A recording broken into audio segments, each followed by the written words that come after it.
आपको बताएं कि पनामा लीक्स केस की समाअत शुरू हो गई है। नईम बुखारी कहते हैं कि अदालत में सियासी गुफ्तगू करने नहीं आया। वजीर आजम ने कौम से खिताब में कौम के साथ झूठ बोला। कतरी शहजादे का खत वजीर आजम के मौक़िफ़ से मुख्तलिफ है। नैब वजीर आजम को बचाने में लगा रहा। इसहाक डार ने मनी लॉन्ड्रिंग केस में एतराफ़ी बयान दिया। जस्टिस अजमत सईद कहते हैं कि इस केस का फैसला आ चुका है। इसी पर बात करते हैं बशीर चौधरी से। बशीर, इस केस की तफसीलात बताइएगा और अदालत में समाअत में क्या कुछ हुआ ये भी बताइएगा। जी बिल्कुल, पनामा लीक्स पर दरखास्तों की समाअत जो है वो जस्टिस ज़हीर जमाली की सरबराही में 5 बेंच कर रहा है। समाअत के आगाज़ पर जस्टिस जो वकील हैं तारिक असद, उन्होंने अदालत में एक दरखास्त दायर की जिसमें उन्होंने कहा कि हामिद खान के हवाले से जो रिमार्क्स मीडिया के अंदर आए हैं उससे जो है वो उनकी तौहीन हुई है। उन्होंने कहा कि हामिद खान के हवाले से मीडिया पर बयानात जो हैं उससे उनको दुख हुआ है। चीफ जस्टिस का कहना था कि हामिद खान एक सीनियर वकील हैं, उनके हवाले से जो अब तक गुफ्तगू हुई है उससे अदालत पर कोई असर नहीं पड़ेगा। कोई मुवक्किल अपना वकील तब्दील रखता है या तब्दील करता है, इससे अदालत को कोई सरोकार नहीं। तमाम अदालत ने आज मीडिया के हवाले से का जो किरदार है उस पर तनकीद की और उनका अखबारात में तो इस हवाले से केस जो फैसले हैं वो आ चुके हैं। मीडिया को चाहिए कि वो गैर जिम्मेदाराना बयानात जो है वो ना दे।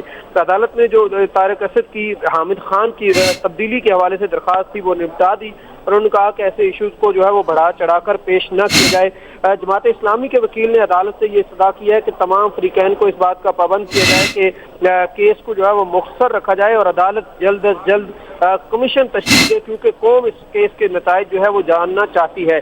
नईम बुखारी ने शुरू करने से पहले अदालत को इस बात का यकीन दिलाया कि उनकी इस अदालत पर मुकम्मल यकीन है और गुज़श्ता समाअत पर जो उनकी अदालत के साथ तलखामी हुई थी उस पर उन्होंने अदालत से जो है वो माफ़ी मांगी है और फिर उन्होंने अपने दलाइल का आगाज़ किया और उन्होंने कहा है कि वो किसी तरह की सियासी गुफ्तगू करने नहीं आए।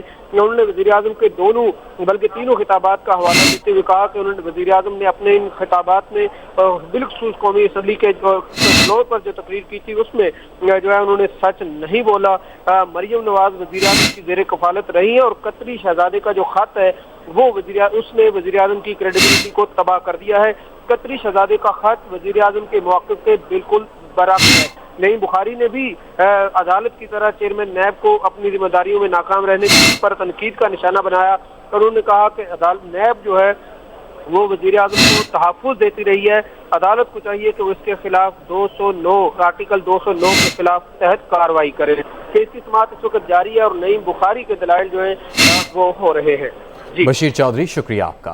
पनामा लीक्स केस की समाअत। नईम बुखारी कहते हैं कि अदालत में सियासी गुफ्तगू करने नहीं आया। वजीर आजम ने कौम से खिताब में कौम के साथ झूठ बोला। कतरी शहजादे का खत वजीर आजम के मौक़िफ़ से मुख्तलिफ है। नैब वजीर आजम को बचाने में लगा रहा।